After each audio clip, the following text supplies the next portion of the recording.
This video will guide you on how to insert rows and columns in Excel. To do that,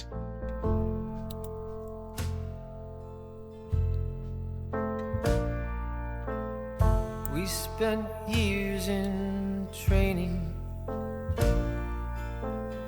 fighting battles uphill. When care is heavy and getting heavier still,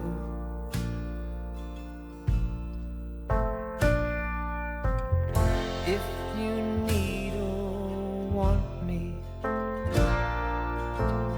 never too hard to find. You know, let's see how to merge cells in Excel.